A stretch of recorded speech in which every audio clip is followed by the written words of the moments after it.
Ok, boa tarde. Bem-vindos ao Teatro Maria Matos. I would like to very welcome Judith. I'm very happy that you have made it to Lisbon. Bem-vindo também Nuno e Salome. O meu nome é Mark de Putter, sou diretor do Teatro Maria Matos. A Salome é co-curadora deste ciclo, Gender Trouble.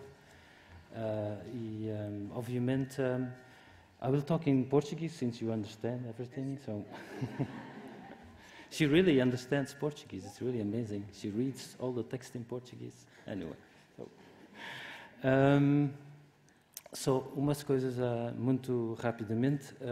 Como sabem, isto é assim um bocado o ponto alto de um ciclo que tem duração de 1 mês e meio, com espetáculos, workshops, conferências, seminários, uma série de eventos. É obviamente o ponto alto, porque todo o ciclo foi construído à volta da obra da Judith Butler, o Gender Trouble, e livros que foram saindo a partir daí, desde 1990, é isso? Sim. Bom, só queria anunciar duas coisas. No próximo fim de semana temos um espetáculo absolutamente maravilhoso de Meta Ingvartsen, que se chama 69 Positions e tem tudo a ver com este tema. A Meta trabalhou a história do corpo em palco e, sobretudo, do corpo sexualizado em palco ao longo dos últimos 25 anos também. E mistura isso com a sua própria história como artista e coreógrafa. Para além disso, também temos um workshop para o qual ainda há alguns lugares, que é um workshop de Aquelares Cyborg, que é uma organização de Barcelona, e que é um workshop que tem como título The Body as a Sound Post-Gender Instrument. Queria só rapidamente ainda mencionar que lá fora temos uma livraria, que é a Livraria Marcel, que tem estado aqui conosco durante todo o ciclo. Eles têm livros para ver e para vender também, obviamente. Finalmente, queria agradecer à Fundação para a Ciência e a Tecnologia, que trata do live video streaming. Aliás, queria dizer também a toda a gente que esta conferência continua disponível no site do Teatro Maria Matos depois deste evento. Quem quiser mostrar a outras pessoas ou voltar a ver mais tarde, é perfeitamente possível. Também queria agradecer ao Jornal Público, que é media partner deste ciclo, e finalmente dizer que este ciclo também faz parte de um programa da rede House on Fire. É uma rede europeia da qual o Teatro Maria Matos é fundador e que tem o apoio do programa Cultura da Comunidade Europeia. Bom, passo a palavra a Salomé e depois começamos. Deixamos aqui o microfone. Bom, é com grande entusiasmo que vos damos as boas-vindas a esta conferência, que é a quinta de um ciclo de vários outros debates, onde estivemos a debater performance de género, performatividade e política. Trabalhamos várias coisas, debatemos várias coisas, desde a história da arte ao pós-colonialismo, falamos de antropoceno e hoje é sem dúvida o culminar deste ciclo. Eu queria aproveitar a oportunidade, porque ainda não a tive, de saudar o teatro, porque esta é uma iniciativa do teatro. Foi o Marco e a Andreia Cunha que me contactaram a dizer faz 25 anos que o livro foi lançado, foi publicado, vamos fazer algo em torno deste livro, uma programação vasta e, portanto, porque normalmente acham que fui eu que propus ao teatro e há que deixar bem claro, porque isto é uma coisa rara, é uma coisa especial, é uma coisa de deixar bem claro que é uma iniciativa de um teatro municipal trabalhar estas questões e, portanto, aproveito a oportunidade também para isso. Queria agradecer ao Nuno Carneiro, que é pós-doutorando em Psicologia Crítica em questões LGBT, por ter aceito fazer a moderação de hoje e, of course, a special thanks to Judith Butler e para vocês todos. Já ia falar em inglês. E é tudo. Boa conferência.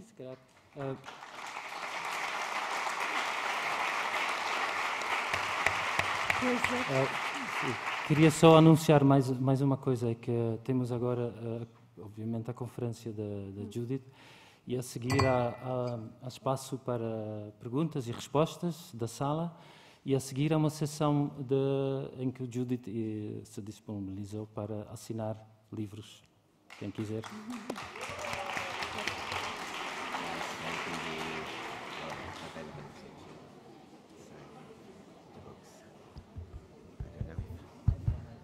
Hello?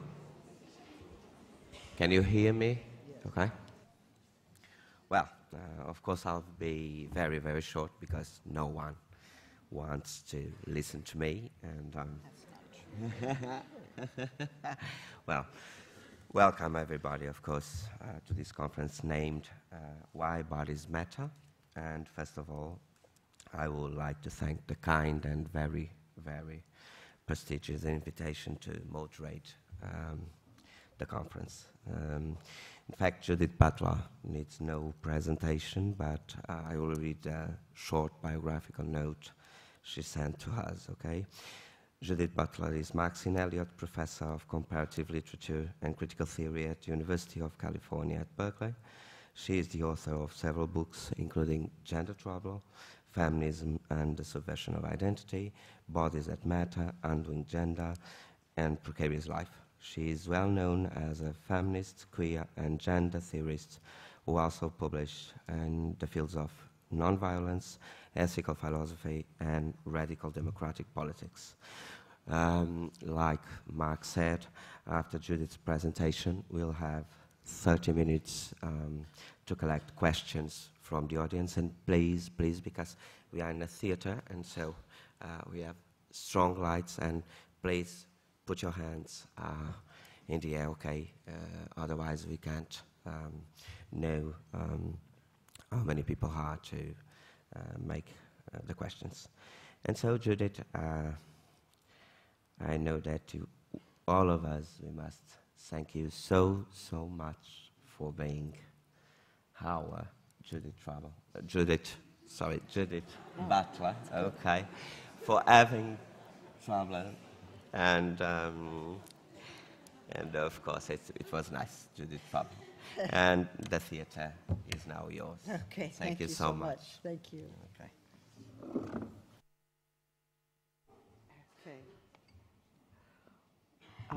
Well, thank you all for coming, and I'm most honored and pleased to be here today at the Teatro Maria Matos.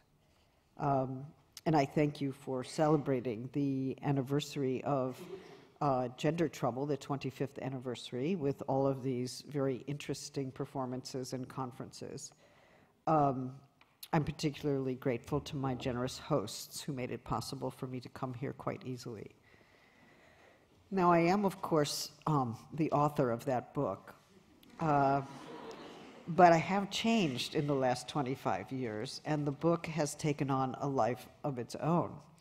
I certainly do not disavow the book. I continue to take pleasure in it and to defend it when it gets in trouble, as it sometimes does. It was written at the same time as many other important books and helped to instigate queer theory at the time. That wasn't my intention. I was surprised by the outcome, so from the start, this book that I made was doing something on its own, producing effects without me, and yet I am somehow still its author. I love this, right? People have told me that the book changed their lives, or that they found it exhilarating, or that it was just too difficult to read and they could not finish. And some of those who found it too difficult said that they kept on reading anyway, and then finally, over time, it made sense to them. I did not intend for the book to be so difficult. I didn't think the book would be read at all. So I should start with that apology. At the same time, I continue to think that if we only stay with thoughts that are already familiar to us, none of us would change, none of us would have the chance to regard the world we live in through another lens. I hope it's true that for those of you who read this book and who were perhaps changed by it, that they came to question that you came to question taken for granted assumptions about what gender is and how to think about sexuality. I tried to make room for the complexity of what we are, mainly because I think that life is more livable when we are not confined to categories that do not work for us, or categories that are imposed on us and take away our freedom. The task of feminism, the task of queer theory and activism, the task of trans theory and activism is surely to make it easier to breathe, easier to move down the street without harassment, easier to find a livable life, a life we can affirm with pleasure and joy, where our sense of a livable future is stronger than our experience of suffering. In the 25 years since I wrote Gender Trouble, I've had to encounter many critical questions, of course, even from those who work very closely with me. Sometimes my closest people are my harshest critics, as you can imagine. To this day, many people worry that Gender Trouble established sex as culturally constructed, and so refused or even repudiated the materiality of the body. I mean, I have dreams where people say this to me.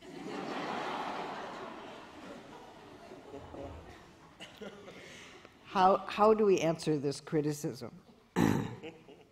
First, it is necessary to consider that to say that a body is constructed is not to say that it's fully constructed, or that it is nothing but a construction. We have to understand in what sense and to what extent a body is shaped and endowed with significance by virtue of the historical framework in which it is understood and the historical discourses through which it is formed. So how do we think about the materiality of the body? Of course, we know that when we seek to understand the materiality of sex, there are various ways of doing so. Some people refer simply to what are called primary sexual characteristics. Others claim that sex characterizes both anatomical parts and something more elusive, even essential, about who a person is. Others insist that sex is a complex composite of anatomy, hormones, chromosomes, and yet others tend to think that all these scientific dimensions of sex are gathered together and defined by different reproductive functions. So you're female if you have that reproductive function, you're male if you have that reproductive function, and that which sex you are can be established by virtue of your relative place in heterosexual reproductive life. So for such a position, which is obviously not my own, the reproductive functions of men make sense of all those different elements, and the same for women. Now, as you know, some people base their views on the materiality of sex on religious doctrine. Others seek recourse to science.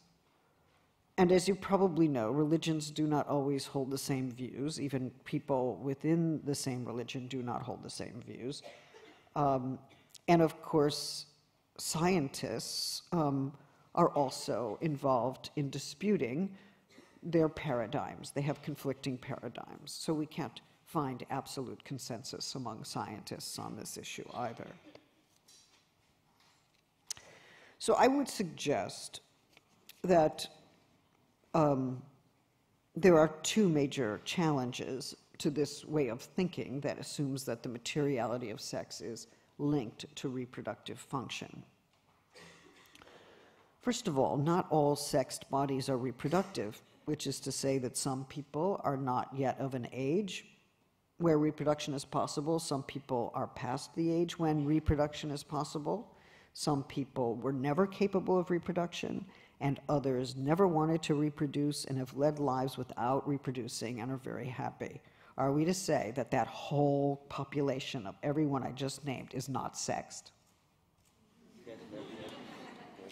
Given this multiplicity of embodied positions in relation to the cultural mandate of reproduction, can we say that it's necessary, even ethically obligatory, to conceive of the sexed body outside the framework of reproduction?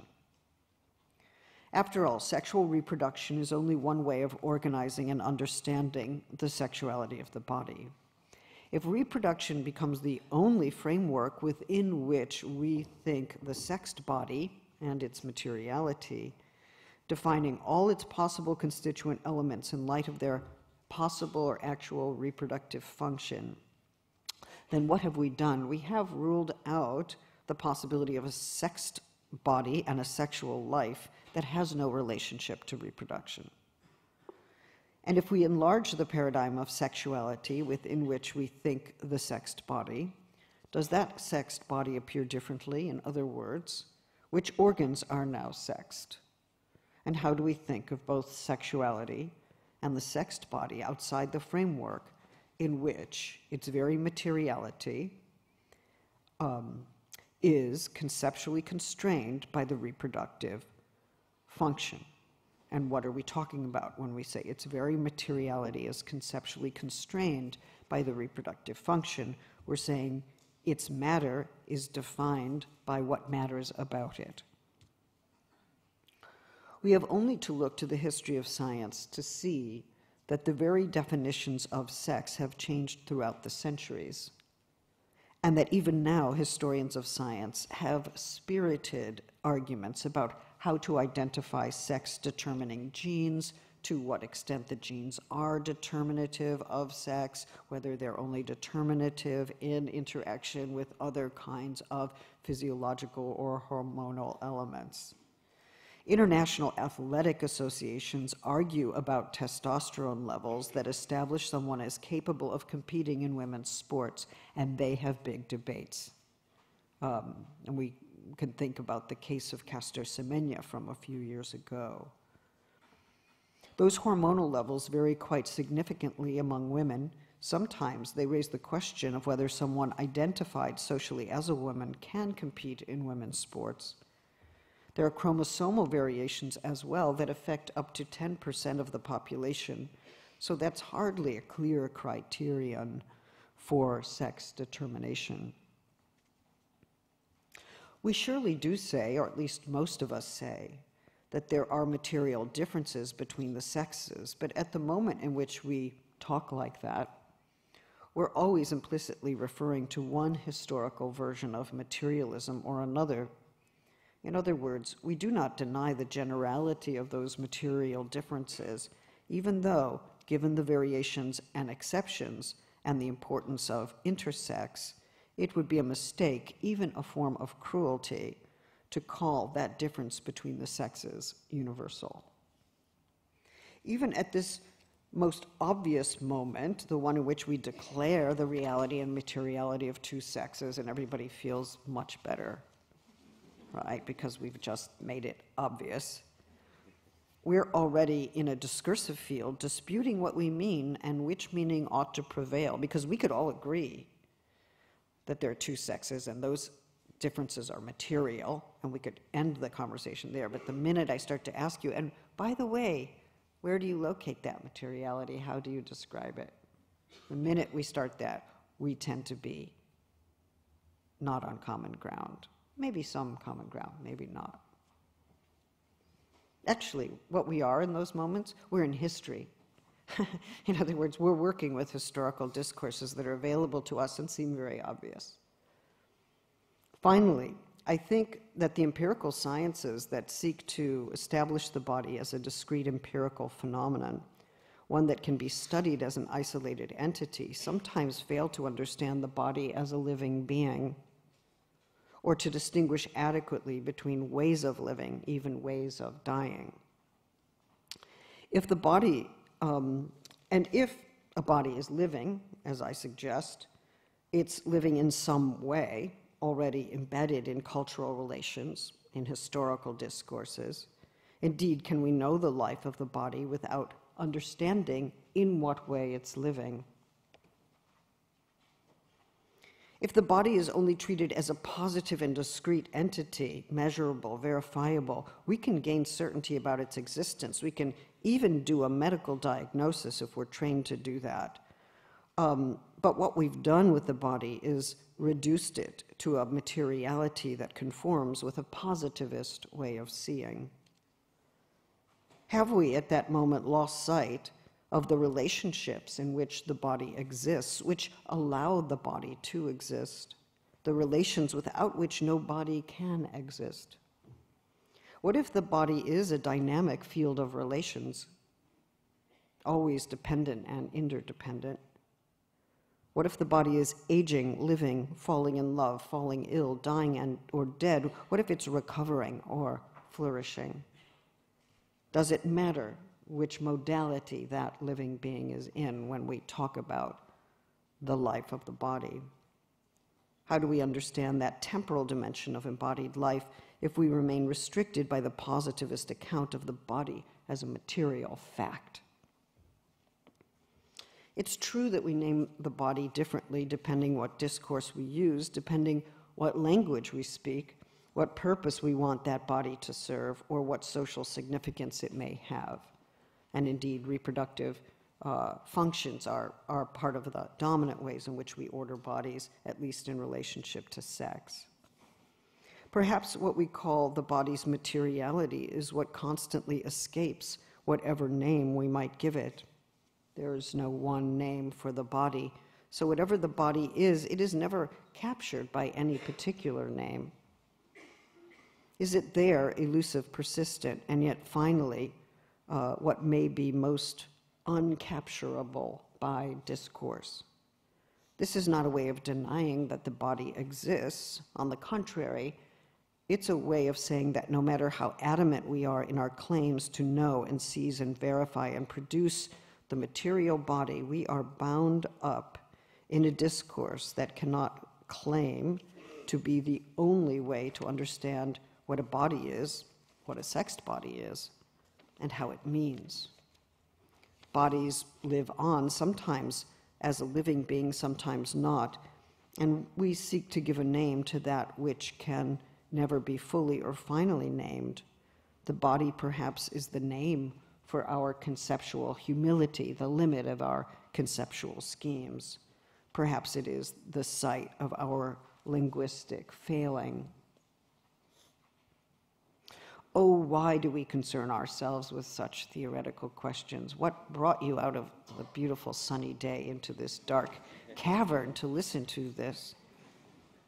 One reason is that we are concerned with how women, gender nonconforming people, sexual minorities who hurt no one, are regularly misrecognized or unrecognized. When one lives as a body that suffers misrecognition, perhaps insult or harassment, cultural prejudice, economic discrimination, police violence, or psychiatric pathologization, that leads to a derealized way of living in the world, a way of living in the shadows, not as a human subject, but as a phantasm, someone else's phantasm, but you're living it. And yet we see that through social movements that seek recognition and enfranchisement, communities of LGBTQI people have emerged from the shadows, making visible and audible their lives, lives that have the same rights as any other to love and lose, to celebrate and to mourn. Of course, we seek recognition in this world in order to exist as social subjects participating in a common world. At the same time, we know that there is no perfect recognition in this world. That does not mean that we stop struggling for recognition, but only that we must understand that recognition is precisely an ongoing struggle. We ask for recognition not only for who we are, but for our very capacity for self-determination, our claim to equality and to freedom. How do bodies that have been living in the shadow zones emerge into a brighter light, maybe not full illumination, but still a brighter light? They do this, I would suggest, in solidarity with one another, not as heroic individuals. But still, if we live in a world in which bodies are only understood within conventional norms of gender, or when those who are excluded from society are understood as the non-civilized, then how do such lives become visible and audible under such conditions? How can bodies be recognized when they do not fit the social norm of what bodies should be? What acts of agency are necessary to counter the forces of exclusion and derealization, but also violence? How do bodies gather together to signify their common existence, their intelligibility, and their persistence? Sometimes it's in the very act of standing forth, of walking together, of gathering, that asserts a social existence, signifies a political demand, and promises a different political future. Although much of my own thinking has been concerned with feminism, gender politics, and sexual rights, I think it is important to see how the question of who can be recognized extends to many populations. Indeed, it extends to ever greater numbers of people who now live precarious lives. Such questions come alive when precarious populations gather to protest austerity measures, to protest unjust and racist immigration laws, to protest the increasing conditions of temporary and dispensable labor and exploitation, the profound sense of there being no future, the burden of unpayable debt, the fear of authoritarian regimes, social and police violence. People assemble together not only to voice their opposition to policies that make their lives unlivable, but also sometimes simply and emphatically to stand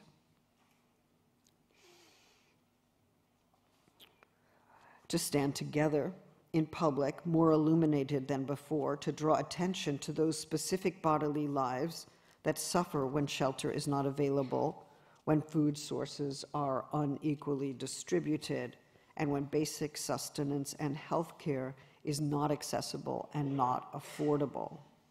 They do time and again stand together when their very presence on the street sends a certain shockwave through society, as if to say, we, the invisible ones, we exist. This happens in several countries, most countries, when people stand and move in public who are transgendered, queer women, who are undocumented citizens, members of unprotected religious minorities, racial minorities, the precarious.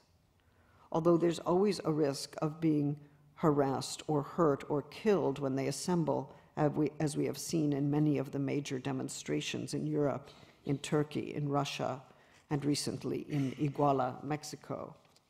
I am mindful particularly of those 43 students from Ayotzinapa in Mexico who have disappeared, who are presumed dead, all because, what did they do again?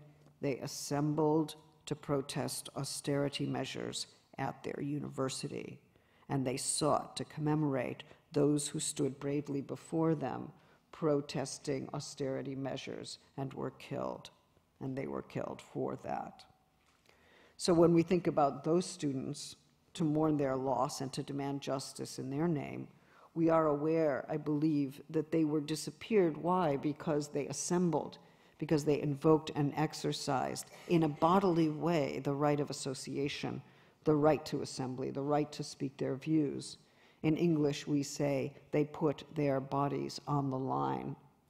They exercised the most basic rights of democracy, and yet they were treated as criminals, enemies of the state. Those losses deserve to be recognized, and the circumstances of their disappearance need to be publicly known. We can probably all agree on that. But why is this? Well, because they were lives that mattered and matter still, and they deserve to live those lives, and now they deserve to be mourned. I began my remarks this evening by suggesting that the debates about how to understand the body and how to understand the category of sex very often challenge our ideas of common sense. They contest our ideas of the body that has been shaped by the dominant norms of society. I suggested that it can be difficult to revise our ideas about what is natural and what is necessary when we think about gender and sexuality. I suggested as well that these theoretical debates become important when so many people who live outside the norm or in precarious situations struggle for recognition and support for their very lives.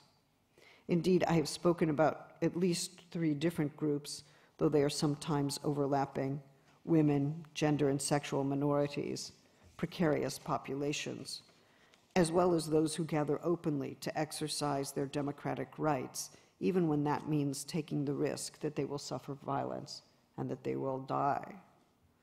So on one level, we're asking about the implicit idea of the body at work in certain kinds of political demands and mobilizations. At another level, we're trying to find out how mobilizations presuppose a body that requires support, popular and political support, but also infrastructural support, including economic and media support. In many of the public assemblies that draw people who understand themselves to be in precarious positions, they are asking for the food they need, the shelter they require, the ongoing employment that would make their life livable, the cultural, social, or political recognition that would allow them to participate in a common public world. These bodies, in showing their precarity, are also resisting the very powers that seek to minimize their powers and to minimize their participation in public life.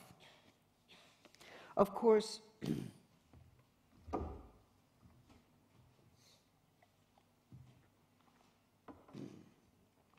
if we make the matter individual, we can say that every single body has a certain right to food, shelter, freedom to move and breathe, protected from violence. Although we universalize in such a statement, every body has this right, we also particularize understanding the body as this body, as an individual matter, and that individual body is significantly shaped by a norm of what the body is and how it ought to be conceptualized. Of course, that seems quite obviously right, but consider that this idea of the individual body, a bodily subject of rights, it may fail to capture the sense of vulnerability, exposure, even dependency that's presupposed by the right itself, and which corresponds, I want to suggest, with an alternative view of the body that I suggested earlier, a relational view, a view of the body as living and relational. In other words, if we accept that part of what a body is, and this is for me an ontological claim, part of what a body is its dependency on other bodies and networks of support, then we're suggesting that it's not altogether right to conceive of individual bodies as completely distinct from one another. Of course, neither are they blended into some amorphous social body, but if we cannot readily conceptualize the political meaning of the human body without understanding those relations in which it lives and thrives, we fail to make the best possible case for the various political ends we seek to achieve. So what I'm suggesting is that it is not just that this or that body is bound up in a network of relations, but that the body, despite its clear boundaries, or perhaps precisely by virtue of those boundaries, is defined by the relations that make its own life and action possible, right? We think about the boundary of the body. We might understand it to contain us. This is the boundary of my body. You know, don't smoke near me, or don't stand near me, or whatever it is we do when we privatize our body as a contained kind of element. But actually, the boundary of the body is also the skin that exposes us to touch. It exposes us to visibility, to audibility. It articulates us as a social creature, not just as an individual. Well, what difference does it make if we understand the body in the terms that I propose? Well, I want to suggest that if we understand bodies as defined, for instance, by their sociality, their interdependency, that means that this body, this one cannot really exist without another body, without another world of bodies. The I, this I requires a you in order to survive and even to flourish. We are bound to one another socially in important ways. I cannot live without living together with some set of people. And the most individual struggles with survival are always also social struggles. What kind of infrastructure, what kind of services are available? For what kind of world is it in which disenfranchisement is accepted as a necessary way of life? I want to suggest that we cannot let such ordinary ways of thinking limit our own political imaginations. So let me say a few words on how my work on gender performativity has led to my most recent work on precarity. Was precarity always there in gender trouble, or did I take a new turn? Butler took a new turn. I want to say yes to both of those questions. To say that gender is performative is to say that it is a certain kind of enactment. The appearance of gender is often mistaken as a sign of its internal or inherent truth.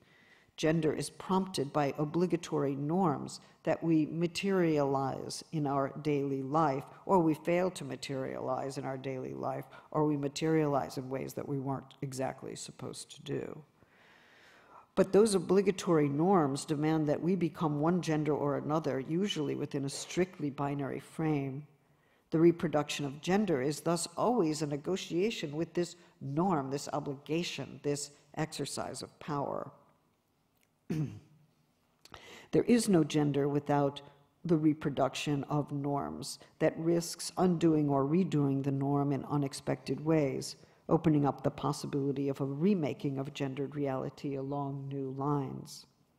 The political aspiration of this analysis is found in the call to let the lives of gender and sexual minorities become more possible and more livable for bodies who are gender non-conforming, as well as those who conform too well and at a high cost, to be able, as I have said, to breathe and move more freely in public and private spaces, as well as all the sites that cross those two. The theory of gender performativity never prescribed which gender performances were right. It never said which performances would be more subversive than other performances, and it never said which gender performances were wrong and reactionary. In fact, it's an amoral theory. Okay, gender performativity is an amoral theory. The point, not immoral, okay, amoral. The point was precisely to relax the coercive hold of norms on gendered life, which is not the same as transcending all those norms for the purposes of living a more livable life. I want to suggest to you that precarity has always been in this picture, since gender performativity was a theory and a practice that opposed the unlivable conditions in which gender minorities live, and sometimes also those gender majorities who passed as normative at a very high psychic and somatic cost. Precarity designates that politically induced condition in which certain populations suffer from failing social and economic networks of support more than others, and become differentially exposed to injury, violence, and death. Precarity is the differential distribution of precariousness. Populations that are differentially exposed suffer heightened risk of disease, poverty, starvation, displacement, and vulnerability to violence without adequate protection or redress. Precarity also characterizes that politically induced condition of maximized vulnerability and exposure for populations exposed to arbitrary state violence, to street or domestic violence, or other forms not enacted by states, but which the judicial instruments of states fail to provide sufficient protection or redress for. So by precarity, we may be talking about populations who lack sufficient food, or whose food sources arrive one day but not the next, or are carefully rationed. Or we may be talking about populations where housing is suddenly lost or utterly lost. We witness now the important anti-eviction movement in Spain. Let it spread.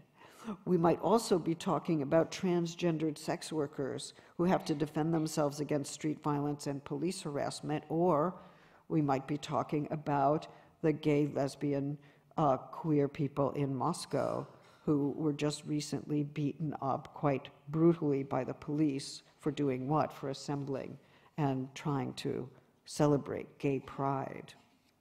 Sometimes these are the same groups, sometimes they're overlapping. But when they are part of the same population, they can be linked by their sudden or protracted subjection to precarity and their resolve to resist that condition. And the question for us, and maybe the question for a radical democratic left, is how can they be linked? How can these various populations be linked over time? What brings them together? What allows them to arrive together, to assemble together? In this way, I want to suggest that precarity is directly linked with gender norms, since we know that those who do not live their genders in intelligible ways are at heightened risk for harassment, pathologization, and violence. Gender norms have everything to do with how and in what way we can appear in public space, how and in what way the public and the private are distinguished, and how that distinction is instrumentalized in the service of sexual politics. Who will be criminalized on the basis of their public appearance? By which I mean who will be treated as a criminal and produced as a criminal, which is not always the same as being named criminal by a code of law that discriminates against manifestations of certain gender norms or certain sexual practices. So criminalization can happen both in codified ways within law, but also in non-juridical ways that can have equally violent effects. Who will fail to be protected by the law, or more specifically, the police, on the street or on the job or in the home, in legal codes or religious institutions? Who will be stigmatized and disenfranchised at the same time that they become the object of fascination and consumer pleasure? Who will have medical benefits before the law? Whose intimate and kinship relations will be recognized before the law or criminalized by the law, or indeed may shift quite radically depending on which legal code is in operation, religious or secular, or whether or not the tension between legal codes happens to be resolved. The question of recognition is for me an important one, for if we say that we believe all human subjects deserve equal recognition, we presume that all human subjects are equally recognizable. But what if the field of appearance does not admit everyone? What is that? How is it that that field is regulated in such a way that only certain kinds of beings can appear as recognizable subjects and others not? This is surely one question posed by the animal rights movements, since why is it that only human subjects are recognized rather than non-human living beings? That question is linked with and confounded by another, namely, which humans count as the human, which humans are eligible for recognition within the sphere of appearance, which are not, and what do we call those who do not and cannot appear as subjects within hegemonic discourse? We know this question in one way from the theory of gender.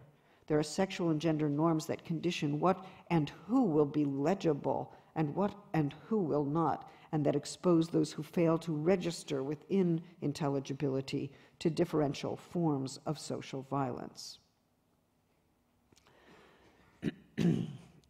So, in order to understand those forms of living gender in its full complexity, we have to understand the ways in which gender is misrecognized or remains unrecognized, precisely because those who live on the margins or in non-conforming ways are testing the limits of established norms for thinking embodiment and even personhood.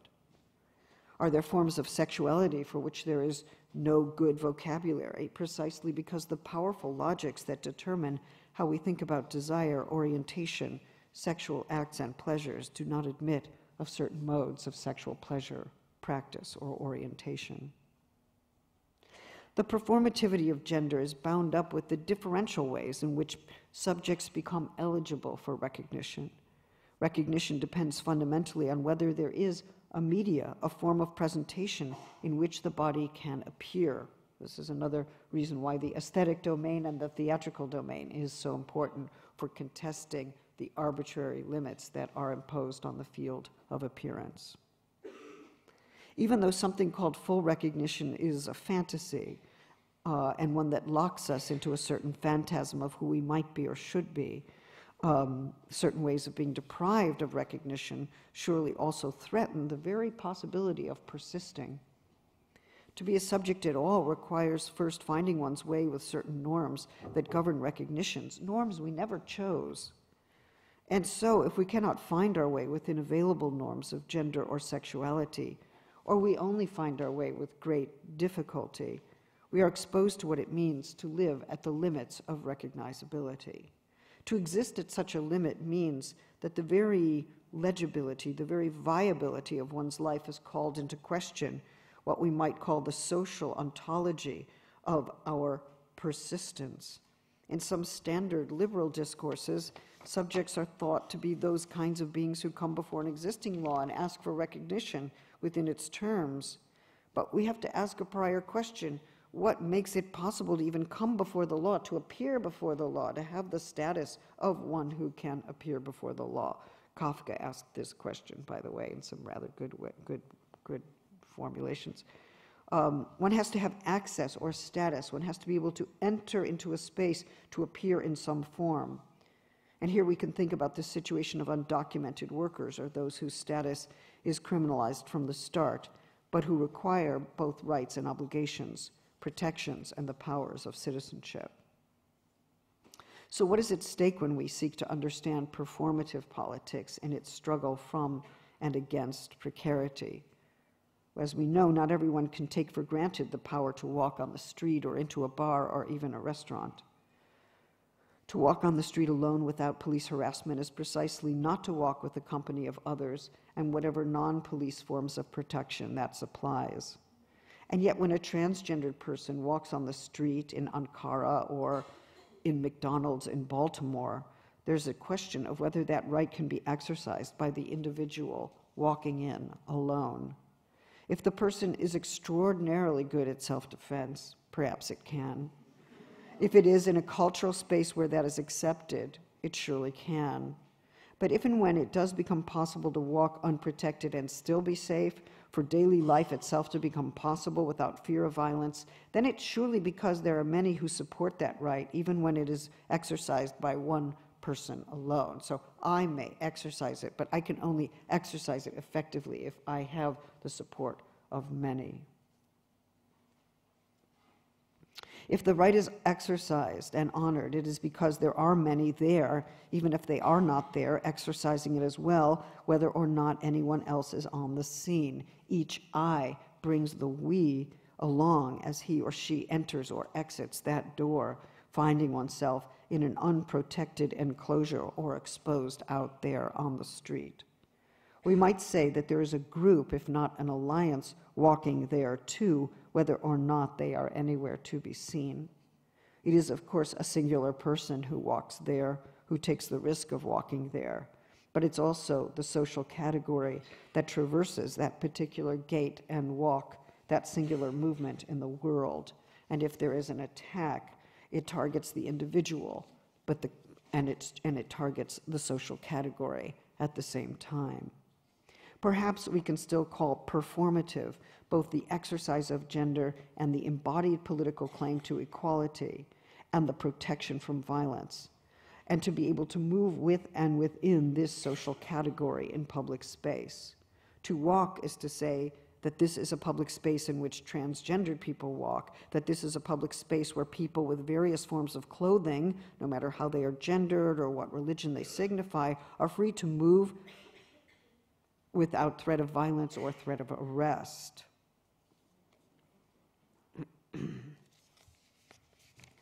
So when we say that bodies matter, as I think we do say, we are asserting the value that bodies have. We are also pointing to the lived modality of these bodies, understood not only as their pure matter, but as their way of living.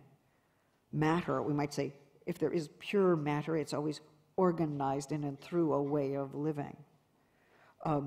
We cannot We cannot easily separate the conditions and needs we call material from the cultural and economic organization of those realities. The body never appears to us outside of a framework, a mode of perception, a field of appearance, an historical and cultural world. So when bodies are deprived of food and shelter, health care, mobility, and sexuality, and we become aware that such basic tasks, such fundamental rights, depend on a just and equitable organization of the social and political world. Our bodies only come to matter within the context of a just and equitable polity. So when we struggle for such a polity, we struggle for the conditions that will secure and safeguard our own survival and flourishing. And when we struggle for bodily rights, embodied freedoms, including gender freedom, we affirm a political future based on fundamental principles of what I would call radical democracy. We might do well to remind ourselves that we are all potentially precarious, and that is why we join the struggles against austerity. We oppose the decimation of public life, its privatization. We seek to support new movements that oppose accelerating inequalities. Precarity does not fully define any of us, and yet it is a possibility that can affect all of us under certain conditions. If I am to survive and to flourish, even to attempt to lead a good life, it will be a life lived with others, a life that is no life without those others. I will not lose this I who I am. Rather, whoever I am will be transformed by my connections with others, since my dependency on another, even my dependability, are necessary in order to live and to live well. Our shared exposure to precarity is but one ground of our potential equality and of our reciprocal obligations to produce together conditions of livable life. In avowing this need we have for one another, we avow as well basic principles that inform the social democratic conditions of a livable life. These are critical conditions for democratic life in the sense that they are part of an ongoing crisis, critical in the sense of relating to a crisis, but also because they belong to a form of thinking and acting that responds to the urgencies of our time. I guess my final suggestion is this: let us continue to be responsive, even when it seems we may become overwhelmed, even when it seems that there is no hope. For in responding to what we see, responding to what happens to others, responding to the conditions in which precarity becomes more and more the norm, we stand the chance to remain animated creatures, animated and thinking with desire, hope, rage, and sorrow. We keep the senses alive, and so we live on as the embodied lives that we are and that we deserve to be. Thank you very much.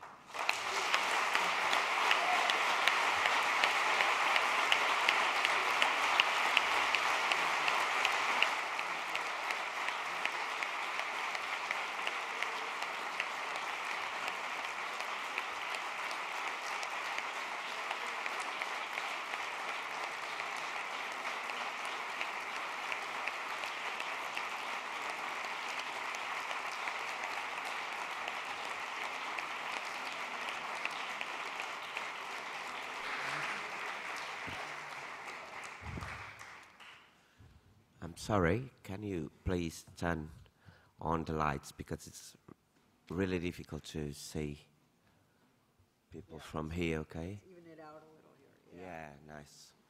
Okay, so from now on you can ask your questions, please. Put your hands in the hand, please. Anybody have some questions? Let's see. Okay. It's a gentleman. I just want to collect 3 or 4 questions, okay? No, sorry, I want to collect, okay? Oh, you want to collect them written? Yes. In written form? No, it's not necessary to read. So, okay. But did you It's not just call to him? have 3 or 4 okay. questions, okay? But I'm just asking me what for- your sequence okay. is. Okay. Did you call on him or The no? first person? He's the first okay. person. Yeah. Okay. The first person is there. And Judith Butler, how could you define, please, I know that it is a difficult question, radical democracy? Okay, yes.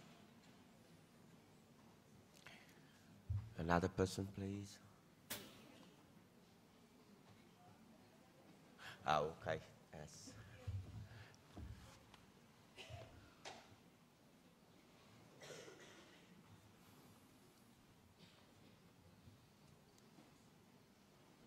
Thank you.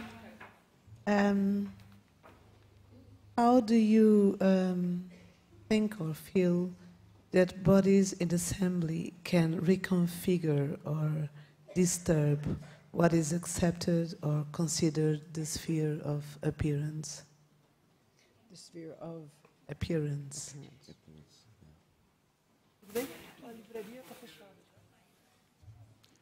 Next, please.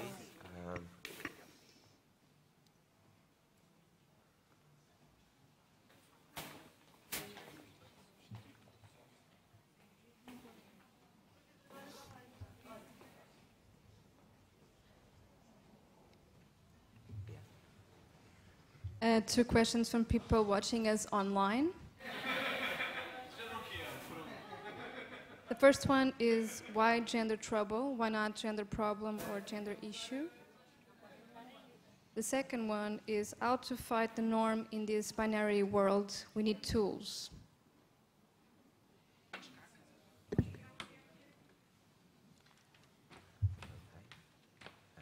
Do we not run the risk that bodies might, do we not run the risk that bodies might end up feeling contented, satisfied by what we have? Imagine if we were to fight austerity and so on. Do we not run the political risk of running into a plateau where bodies feel satisfied enough? It was clear for you, Judith. It was clear for you. kind of. Okay.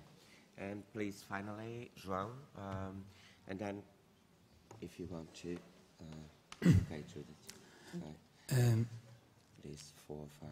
In relation to the idea of the network that built the bodies, and in relation to the risk of the segmentations of the alternatives in order, for the market, I don't know, like targets, is it this network, could we say that it's something, we universalize this network in some ways? Is this the task? Can I have another one and finish? This first. Okay. So, please, João asked it first, okay, sorry. And then we stop, and João is here. Yes, we did. Yes, with the blue shirt. Well, thank you so much for your conference. It's Well, fundamental for us in gender studies to have you here, and we are very happy to have you here. I would just like to ask you if you have any thoughts about the ideas around necropolitics and the relationship of necropolitics with the type of austerity measures we are suffering in Southern Europe and in other places. Thank you. So, okay. Okay, so let's try to take this. Yeah. Let's try to take this on. Thank you, Judith Butler. Okay. Well, first of all, let me. I don't know if this is supposed to be up like this. If you want to use mine. No, it's okay. It's all right. Well, let me talk a little bit about radical democracy. My colleague, my friend Ernesto Laclau, of course, died this last year, and I was just at a conference in Paris where many people were trying to think through the meaning and future of radical democracy in the wake of his death.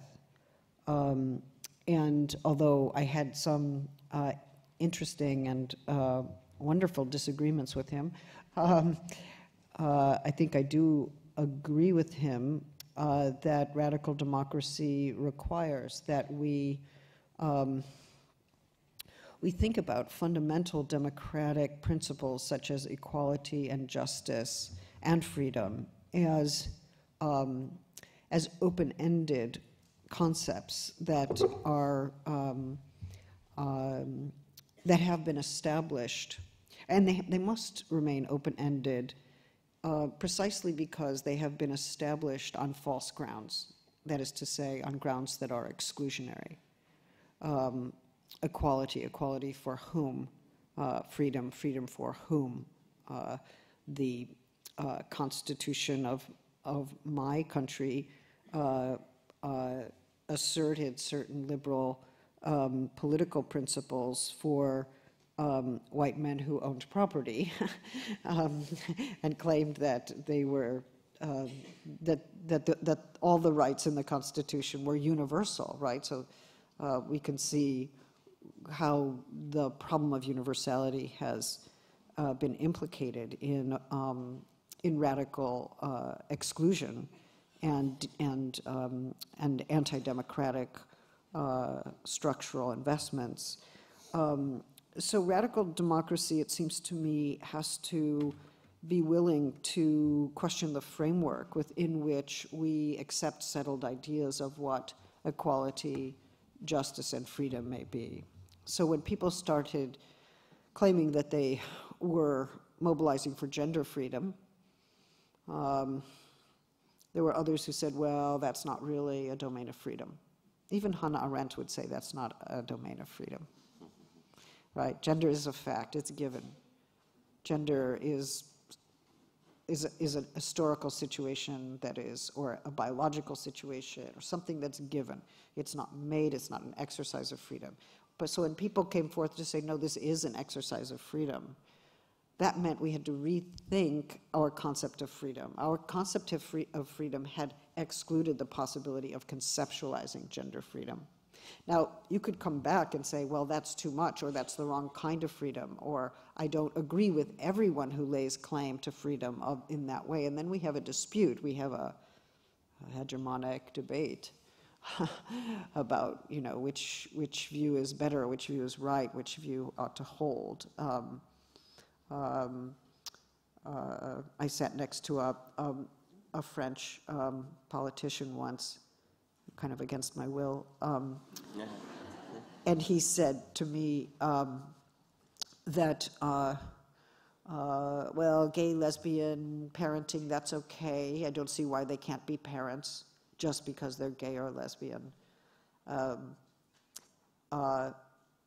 But he didn't think that prostitution should be understood as choice.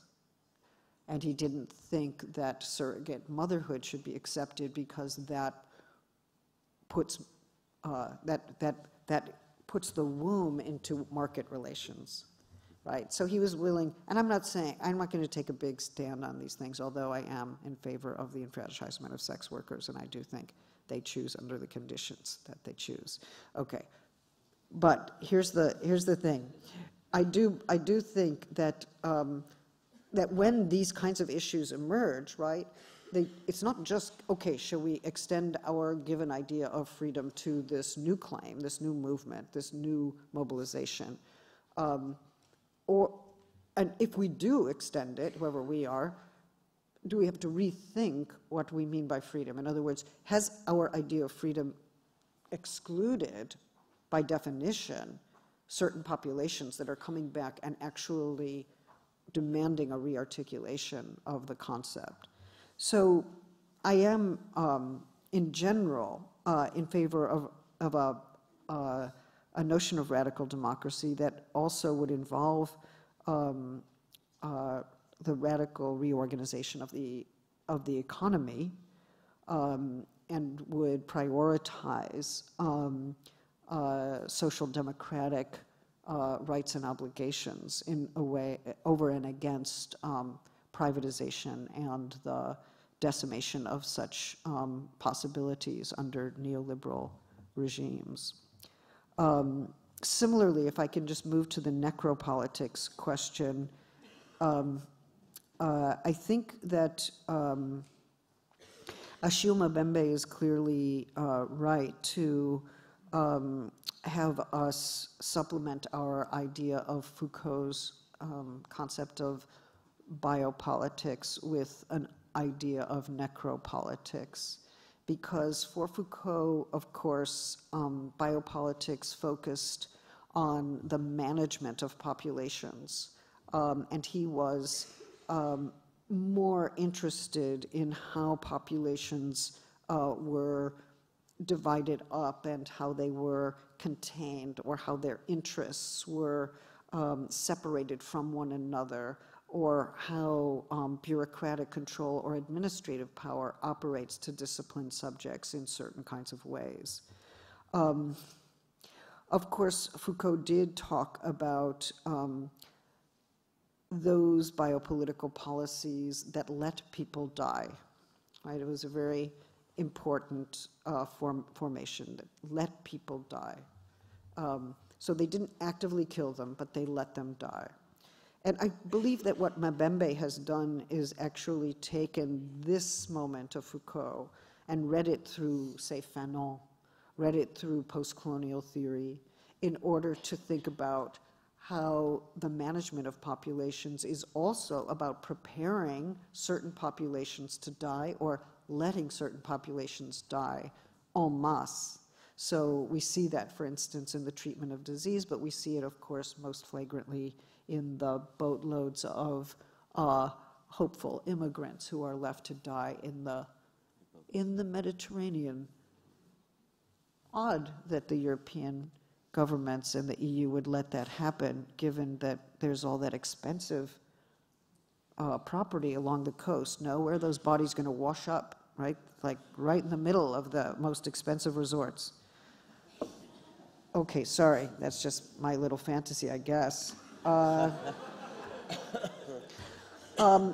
But, you know, I mean, I think we can see more and more, especially in the margins of the metropole and on the borders of almost every European country at this point, populations that are amassed that have no citizenship, that have no future, that are not being allowed to go one way or another and are not being provided for.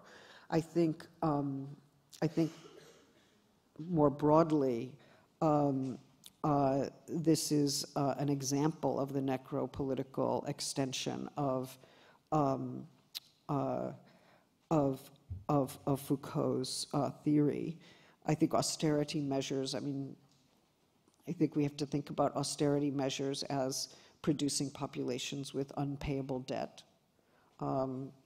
producing populations who can no longer live in their own homes. I mean, there's a kind of slow and steady expulsion into indebted homelessness. And I think that happens both in the peripheries of Europe, for sure, and it also happens on the borders. We also see, I mean, we could track this, I think, globally in many complex ways that I'm not able to do right here tonight. I don't know whether I would universalize the idea of the network, although there are network theorists who would do that, and that's an interesting way to go. I do think the network as a concept allows us to think about bodily assemblies, but also virtual networks and solidarities that cross virtual and embodied space. I think it's an important concept. I'm not sure I would universalize it. I do think that we have to be careful about how the internet works, both to connect us and to segment us. And of course, we also have to think about market relations in relationship to networking, which is, of course, a concept that's very important for corporate logics. I have a feeling that that question comes from some other places I would have to learn more about. Whether bodies feel satisfied enough. I find it really interesting that someone could ask that question. I mean, it's interesting to go from necropolitics, the necropolitics question, to whether we're too satisfied. And I kind of think that maybe in Portugal you're in this odd place because you're in the EU and you're better off than a lot of places, but you're also the subjugated periphery and you see what's coming. So I don't know. How I'm just symptomatically, it's like, oh, I got both questions in Portugal. Ooh. What about satisfaction? Let's think about satisfaction.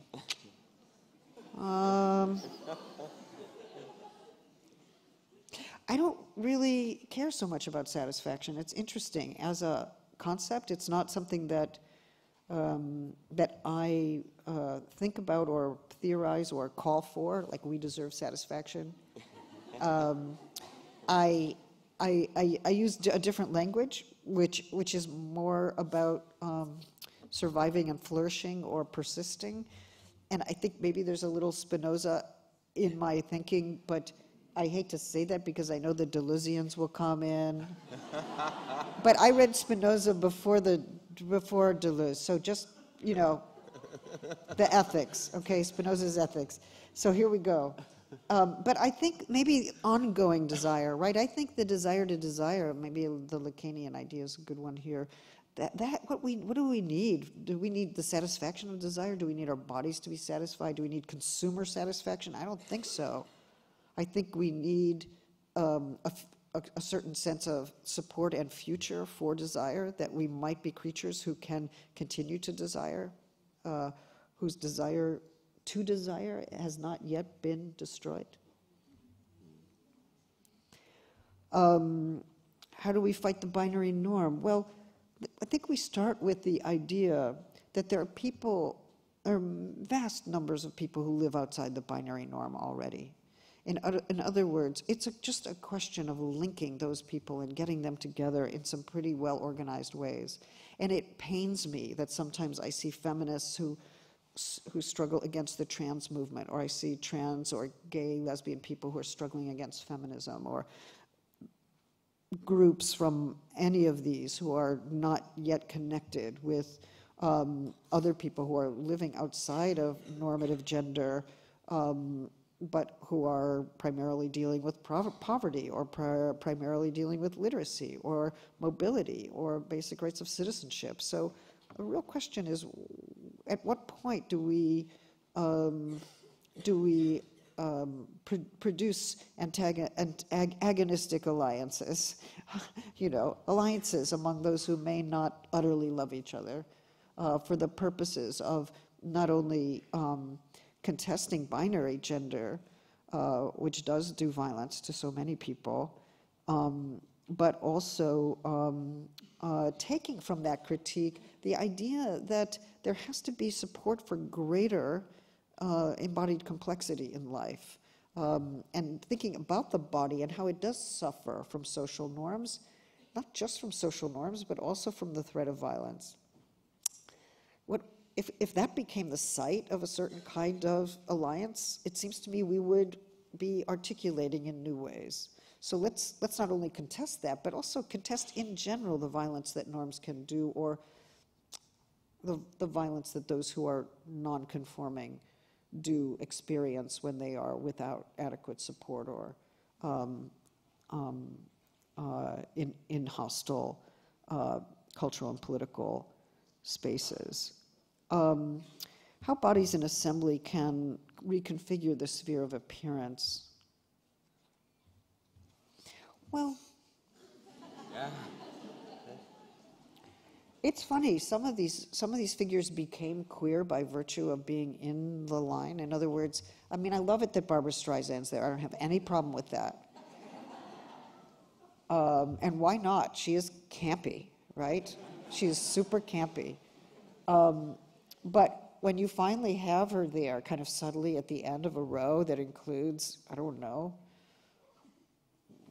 any number of flaming figures, you know, there's something new that happens there. It's a different kind of juxtaposition, and it reconfigures our idea of how she seems. She could be normative gender, right? We could see her in Glamour magazine. We could see her as, see, that's normative gender, we could say. But maybe not. Maybe there's something in the normative that bespeaks its non-normativity, and that assembling it in certain ways actually brings out that tension. So it's not just how pastiche works or how counterpoint works in Godard, but you know, even in public assemblies, you sometimes get a kind of sense of who the people are that is not the sense that you usually have of what the people are. And I do think that it's in public assemblies that visual and audible and tactile ways of reconfiguring who the people are do take place. I mean, if one enters the sphere of appearance within a regulated structure, and I think we do have to agree with Jacques Rancière that the sphere of appearance is regulated. Certain things can appear and certain things cannot. I mean, he makes an even stronger claim that politics, which would be the eruption of the people, is precisely what cannot appear in the regulated sphere of appearance, right? I think his view is maybe too romantic for me, but what I do accept is that there is the sphere of appearance, which Hannah Arendt gives us, is regulated, which she wouldn't have liked, and that it gets deregulated or opened up in certain ways when dominant imagery starts emerging that does call into question the repressive and exclusionary frameworks within which we understand who the people are, and it's quite the problem. Like, are the hopeful migrants at the on the border, are they the people? Are they the people? Yes, no. Are they the limit of the people? Is that where the sphere of visibility ends? Or if we do get the image, is it periodic, sensational, in some way, or is it part of the complexity of who the people are? So I do think, even though assemblies, demonstrations are transient, and they are transient, something happens within them that is recurrent, which is that the question of who the people are gets opened up again and again. I'm not saying that I have complete utopian faith in bodies in assembly, I don't. But I do think something does happen there that reopens the question of what is a democracy and what is a people. I guess I think that I did answer the questions. Are you tired or? Well, I'm okay. Okay. Yeah. So, do we have a little bit more of time to questions? Okay. And well, you were not quite democratic because there are people up there and outside. I don't know if okay.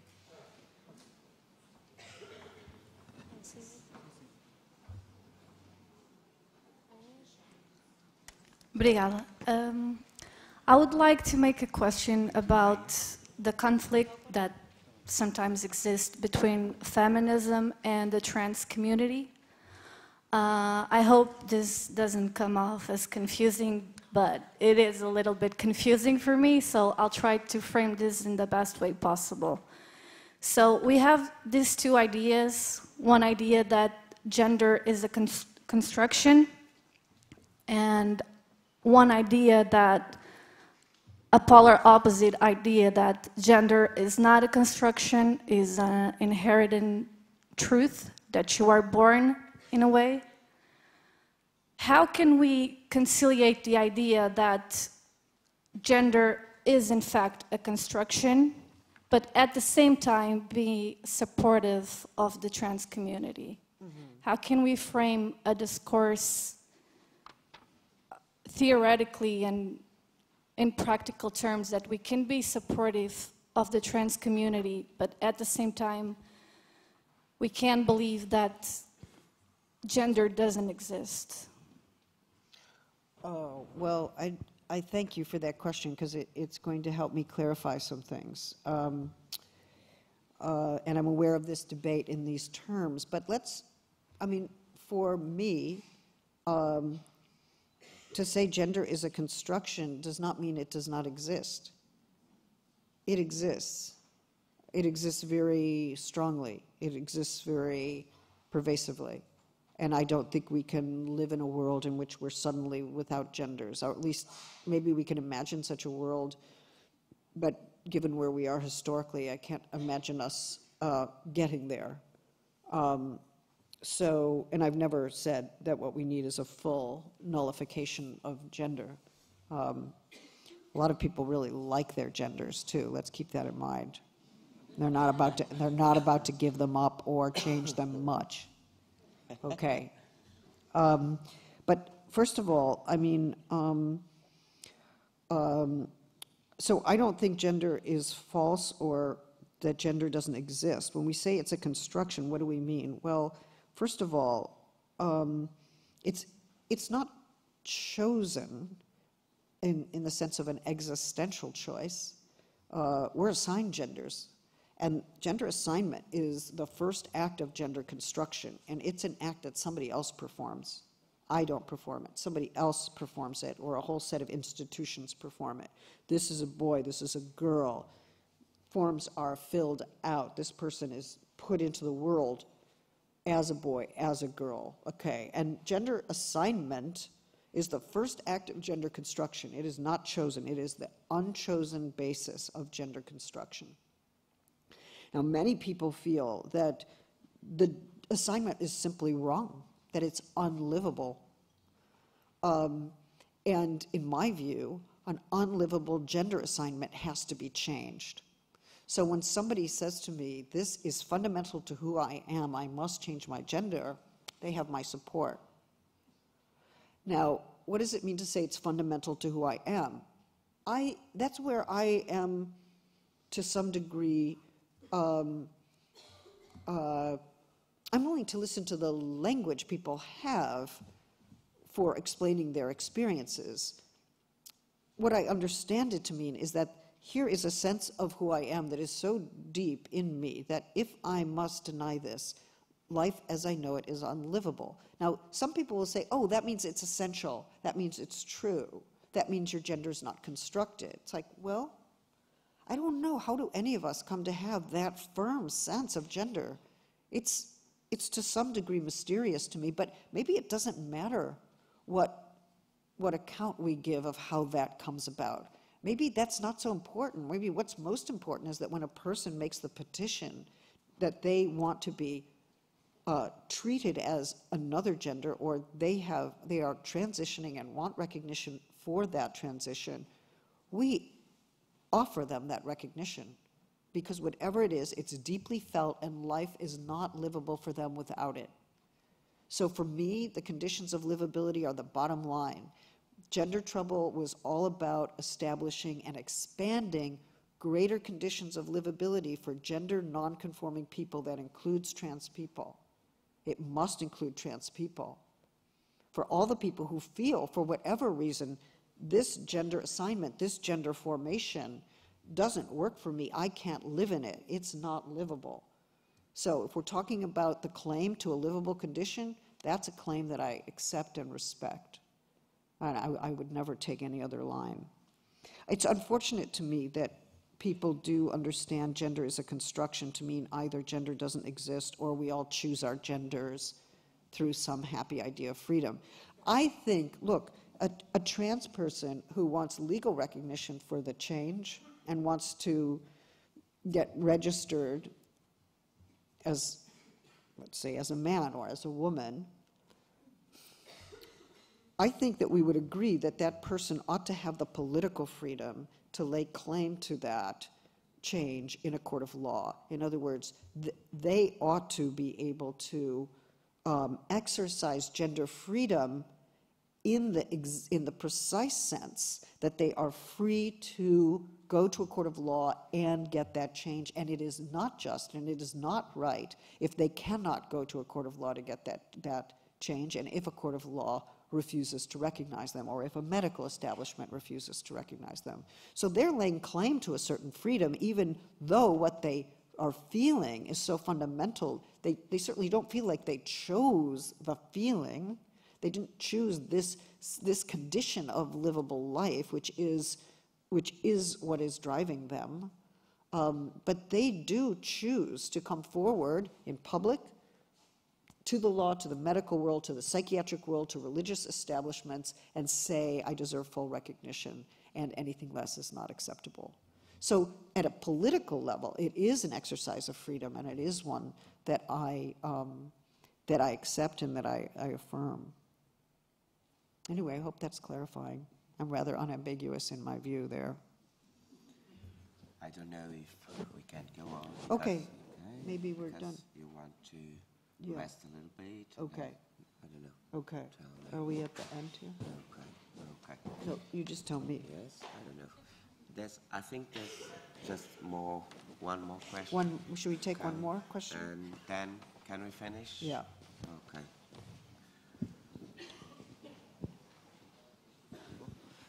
I'm here. Hello.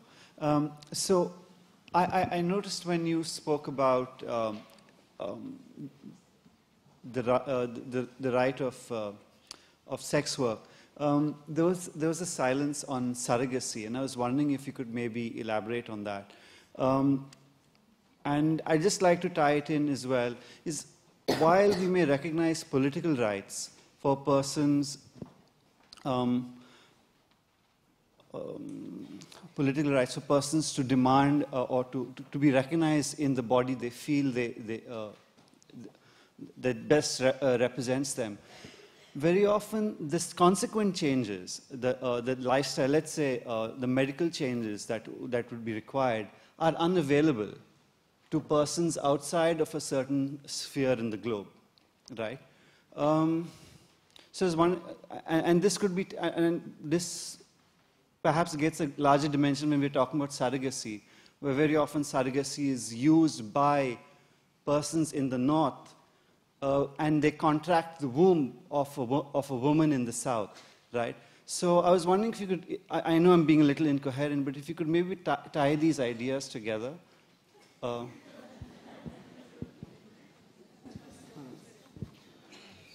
Well, maybe just very briefly, it does strike me that sex work is work, and as work, it should have decent conditions and good wages and retirement benefits, and it should be and there should be important steps taken to make sure that women in sex work or men in sex work are not exploited or abused or subject to violence. But I would rather take that approach. Of course, I'm not including in sex work minors or children or anything like that, and I'm not including situations where it's absolutely coerced. But I do think we have to be able to distinguish between coerced and uncoerced conditions. And I know that there are people who disagree with me, even very good friends who disagree with me passionately. When we talk about transgender more generally, we include transsexuals who do want medical changes, but we include many trans people who maybe want some medical changes, maybe hormones, maybe no surgery, or maybe no hormones, no surgery. And there are different ways that people have come to terms with that. And I should say this isn't a new movement. This has been around for a very, very long time. And of course, there is a question of who has access to, for that group that does want medical assistance, who has access to it and who does not. And yes, we could map that in terms of wealthy countries versus non-wealthy countries, but it's actually more complex than that. The traffic in hormones and the traffic in surgery is very complex. It used to be that so-called first world people would travel to the third world to have their surgeries, and that's not always necessary anymore. Surrogacy is a very complex topic. While it is true that that there's an enormous question of economic exploitation that enters into surrogacy issues, and I think that has to be documented and known. It's also the case that there's a lot of racism in surrogacy issues. So, you know, like who would be an adequate surrogate, or who's, and if there is a genetic contribution, whose genes would you be willing to have? There's a lot of marketing, a lot of problematic issues in surrogacy. And I don't for a moment underestimate the difficulty of that. I just think before we say it should be outlawed, we need to actually study it and understand it, and not just act from moralistic reflexes. But there are serious market issues there. I'm just not sure that because there are market issues, there are moral issues. In other words, we need to think through what all of that is, and it seems to me a much more complex topic. I'm sorry that that I'm not able to link all three of these questions that were linked in your mind, but I hope I've touched upon them in some way. Well, in fact, we spent much more than 30 minutes, and I know Judith Butler needs to take a rest, and then we can see you with your books, and then so thank you so much for coming, and once again, thank you so much, Thank you. Judith. Okay.